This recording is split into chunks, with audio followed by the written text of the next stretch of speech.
The number 7 ranked middleweight contender in the world, Jack the Joker Hermansson! Fight of the night, bitch, I put ice in my corner, man. Coming through with no weakness. Put it on the mesh, no secret. Flick of the wrist. Bueno chicos, estoy en una nueva entrevista para Fordewin MMA. Bienvenidos sean todos. Estoy con la estrella europea de artes marciales mixtas. Está en el pound for pound ranking de los mejores pescadores de la UFC. Ya le vamos a preguntar sobre eso, pero por sobre todas las cosas es el número 6 del ranking de los pesos medios. Viene fresquito de su reciente victoria ante Edmen Shahbazyan en UFC. Hace muy poquito estoy junto a don Jack Hermansson, the Joker. How you doing, Jack? Good to be here with you today. Hi, great to be here. Hey, Hola, man. Chile. Eso. ¿Cómo estás? Estamos súper bien acá en Chile. But we're going to keep it in English now because I know that's all the Spanish you got, man. But learn me one more word. How do you say the Joker in Spanish? Like, do you want the actual translation for the character or just the word? Because it's a different word. Like, all right, both. The Joker, it's kind of like el guasón. El Guasón. El Guasón. So if you use the card, the in the card deck, is it El Guasón? El Guasón, but yeah, it says Joker. Like even in the decks here, it says Joker too. Yeah. Okay. Yeah. Yeah, but it's okay. I understand. Well, when I was introducing you in Spanish, I said that you are an European MMA star, that you're really high in the rankings for pound best fisherman in the UFC, and of course also the number 6 ranked middleweight, of course. Yeah. Well, let's start with the fishing, shall we? I know you took a few days off after your last fight. We saw you showing off some of the catch. The crowd is really enjoying this underground competition for the title of best fisherman in the UFC. So I wanted to ask you, how do you rank yourself and your fellow fishing buddies, Gregor, Gillespie, and Conor McGregor? And I read also that even Amanda Nunes is trying to take in on the action. How do you rank all those people in this? You know, there is just between me and Gillespie, I believe. Maybe a few more, but I am the king. You know, I'm the king of fishing. There's nobody that's even close as nerdy as I am when it comes to fishing. You know, and my fishing gear is the most. You know, that's the most valuable things I own. My fishing gear is 10 times more expensive than my car. You know, fishing. Besides MMA, fishing is my life basically. So, you know, and I think that Gillespie is also, you know, a great fisherman, but you know. Conor, man, you know, he can go somewhere else. You know, he's not in the discussion either. Well, now I know that you're deep into fishing. So it's a good quiet time, right? It's really different from the sport of fighting. I wanted to know what brings to you on a daily basis. Yeah, you know, it's just something that occupies my mind. So it's not necessarily that I'm just sitting there and it's calm and chill and I'm, you know, just relaxing. Usually it's pretty stressful because there's so much preparation that goes into my fishing because I'm so serious about it, you know. So, you know, sometimes I plan a fishing trips for months before, you know, and there's so much preparation that goes into it. But so it can be actually taxing, you know, and sometimes I fish during the night. So I don't get any sleep and stuff like that. So, but the thing that it does to me is that, you know, it occupies my mind. I think about something else than fighting, and I'm really passionate about it. So, you know, I just have a drive for it, and just loves doing it. It's a little bit like fighting. It's kind of hard to explain even why it's so fun. Who got you into it? You know, I started to fish with my father and my grandfather when I was a kid. But then it was just like one day I just watched a commercial, you know, for fishing rod, and I'm just like, "No, Mom, what do you think? Can I get a fishing rod?" You know. And after I got my first fishing rod, I went out there in nature and never came back. So you were hooked. I was hooked. That's it. Yeah. Good punchline. Good punchline. Okay. Well, I'm going to take you out of the water, out of the fishing boat, and back to what concerns us the most, the MMA and all the fighting. Well, let me start with this. COVID has been no stranger in this scene anymore, but it sure was a surprise to see you having to pull out because of it. You were supposed to fight in another date, not the actual fight, and you had to reschedule. How did you feel during that time in terms of health? First of all, did you experience it like hardcore COVID, or was it a mild situation? It's hard to say. I can say it was like a common flu almost, you know. So I sure have fever, ache in the body, headache. I was basically lying in my bed 95% of the time, you know. The other 5% I was just up and trying to get some food in me. No taste, no smell, everything like that, you know. So my cough wasn't that bad. I do had some. It was a little bit hard to breathe in the beginning of the COVID, but then it was a little bit easier, and I didn't cough too much. So I was happy about that part. But yeah, I really felt it, and especially the tiredness in your body, how extremely hard it was just to do the smallest thing, you know, because you got exhausted from just like standing up a couple of seconds, you know. That was probably the hardest part. Is there anything still dragging from those days for you today? I'm not sure, man. I have been, you know, I haven't been able to train too much. I had a lot of stuff to do, but I was out running today, and I don't feel in shape right now.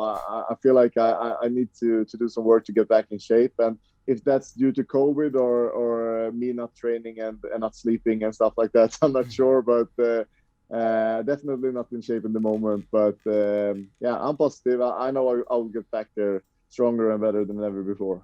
Looking forward to see that one going though. So, well, in your recent fight against Shahbazyan, it was a good reminder of why you're in the upper echelons of the division. You did what was needed to secure that decision. Some of that, now that some of the days have passed and some fish have been caught, right? How do you feel about the recent performance, looking back to it?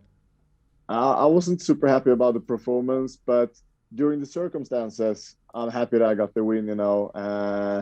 But the performance itself was not my best, you know. I didn't feel, I couldn't find my timing in the first round. I started off a little bit slow, and you know, I think it was a little bit because I had in my mind that I couldn't go out as hard as I usually do, because if I get tired and stuff like that. So I tried to be, you know, smooth and more technical, but that played into his hands. And then I needed to just change it up and do what I do best, and I was able to get victory. Well, it was a hard first round. What did the corner tell you after that when you were sitting there? Yeah, they told me that I need to do more. I need to move my head, and I need to pressure and get into the clinch. Okay, that one's for my dear friend Felipe. He was really curious about that conversation after the first round. Well, I saw you at the beginning of the fight having a moment in there with Bruce Buffer as he was introducing you. You're one of those guys who gets very, very involved with the procedure, right? Could you describe what it's like to be involved in that situation where the man with the beautiful suit roars your name as you're about to engage in battle? Yeah, it's insane. You know, when I got in there, I was nervous, and you know, but when Bruce just looks into your eyes, you know, and starts to introduce you, and you can see that when I feel it, he starts to feel it, and it's kind of an energy, you know, that just goes between you, and it's impossible not get fired up, you know. That was a really, really great moment, and you know, I'm gonna, you know, I'm gonna get that feeling every time when he's in there. You know, he's the best in the world at what he does. He's so great, such a great dude, and yeah, he really knows his craft, you know. Yeah, you were really turning Super Saiyan on the buff, man. You really were. Well, Edmen was coming from a loss to this fight, right? He's a hungry young guy, and he's no easy customer by any stretch of the imagination. He was coming out of a loss against Derek Brunson, so he was expected to come back with a chip on his shoulder. You had a very tough outing yourself in your previous fight, a fight of the night against a man who's challenging for the title this Saturday. Did you had any particular expectations coming into the fight against Edmen in terms of styles, or what would you expect? Yeah, I know that he's a technical striker. That's what he does best, you know, and that's where he wants to fight. I knew that, but I also know that people expect me to take them to the ground, the plan was to not be predictable. I wanted to hit him with my jab and start with my feints and stuff like that. But he got up first. He hit with his jab, and I started to bite on his feints.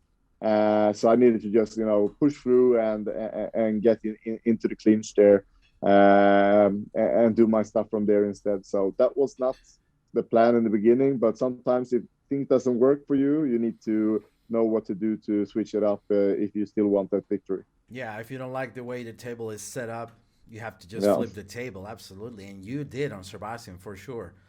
It was a great win, and that win gives you a number 6 spot on the rankings. There's a lot of talk about what the future holds, right? There were some big news recently about the title picture. After you fought with Vettori, we learned that he was next in line. Then Whittaker was supposed to fight Costa, but he pulled out, which it has a special flavor on its own, right? I know you were interested in filling that spot against the former champion. How do you think a fight against Robbie Whittaker and you would go? I honestly think that Robert Whittaker is the toughest opponent for me in the weight class. I think he's probably a tougher opponent than Adesanya for me. Just because he's so good with his wrestling, especially his anti-wrestling, and his takedown defense is on point. He's super quick. He's great feeling of the distance. His stand-up is great. I just feel like Adesanya, he has probably a little bit bigger gap when it comes to wrestling in the ground game than Whittaker has. So I believe that that's the toughest test for me that's out there. There's probably not a harder matchup for me than Whittaker. But should I beat him, I definitely know that I'm ready to take on the champ. Yeah, well, I'm obliged to ask, how do you see this fight going down on Saturday? How do you see it playing out, the main event between Marvin Vettori and Israel Adesanya? I give the upper hand to Izzy since he has not lost in the middleweight division. You have to have him as the favorite. But I can see that, Marvin Vettori, he has such great conditioning and he's so durable. So if he pushes it, he won the 3rd round in their last fight. So if he pushes it in the same pace in this fight, he will take probably the third round, maybe the 4th and 5th as well. So I can see him winning a decision, winning the last 3 rounds. In the beginning, it's probably going to be tough for him with Adesanya being fresh and feinting and kicking and punching. It's so hard to read, and he has great distance as well. Well, are there any other bouts from the pay-per-view or the lower cards that you're particularly waiting for? Oh yeah, we have the Diaz and the Edwards fight, right? Yeah, great. That's the one everyone's looking out for, right? That's a great one. I think that Leon Edwards is going to show everybody that he's the next in line with that fight there. And Diaz, of course, always a fan favorite, and he's also so durable and great condition. So that if you can't put him out, he's gonna come after you anyway, and it's always a great fight. So that's a good one. The only thing I hope from that fight is that the state athletic commission from Arizona is not as bad as the New York one, because remember the fight that was with Masvidal, he got one cut that in Vegas he would have been fighting still, right? So hopefully we don't get one of those steals, right? That's the exactly. Those are the ones that hurt. So let me take you somewhere completely different. I know that you come from a small country in Europe. I come from a long and tiny country in South America. And something that really piques my interest is how involved are you with the local MMA scene in Norway and Sweden? Because here in Chile, just to make the comparison and try to link up everything together, there's a small, tiny scene. We do have a small promotion, and there are a lot of efforts being made in that capacity. But still, we have just a few guys in the bigger picture, like La Jaula Bamondes, Ignacio Bamondes, who fought recently, and a few other notable names. How do you feel the local Swedish Norway MMA scene is developing? I think it's great. There's a lot of great up and coming talent around, and I train in Oslo, and I feel like the other top talent in the country is my training partners. And before I was 100% doing MMA 100%, I was also a trainer, and I was training up and coming talent. I don't do that too much anymore. That's something I'm looking forward to do after my career. So I love to be involved as much as possible. But the bad thing is that in Norway, MMA is still illegal.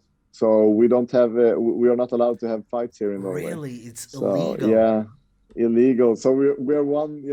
It's like Norway, Cuba, North Korea, Iran. Wow. So we're one of the few countries. The lucky few, right? Yeah, exactly.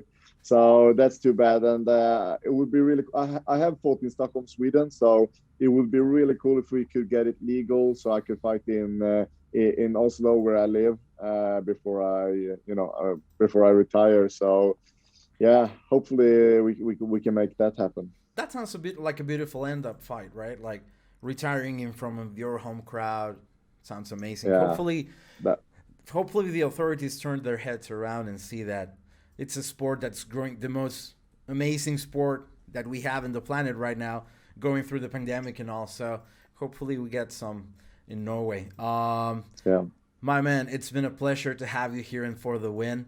It's been an honor to have a conversation with you longer than in the media day, because those conversations usually are really rushed up and it's really hard to keep track. So I've really enjoyed it, and hopefully you can come to Chile sometimes. We have great fishing waters. We have great fishing lakes in the south. So you'll be right at home, man. Awesome. That sounds great. I would love to come. Amazing, man. If you have any message for the Latin American fans that watch this, the stage is yours, my man. All right, everybody in Latin America, make sure that you follow Jack the Joker MMA on Instagram, Facebook, and Twitter. I appreciate your support so much. And best to you all. Eso. Thank you so much, Jack. Thank you for your time. Ain't no stranger to circumstance. Don't notice I'm about to dance. I keep my shit tight, cause any moment I'm throwing hands. I'm blowing up on your man. Can't own him on demand. Fight of the night, bitch. I'll put ice on my corner, man. Coming through with no weakness. Go down the miss, no secret.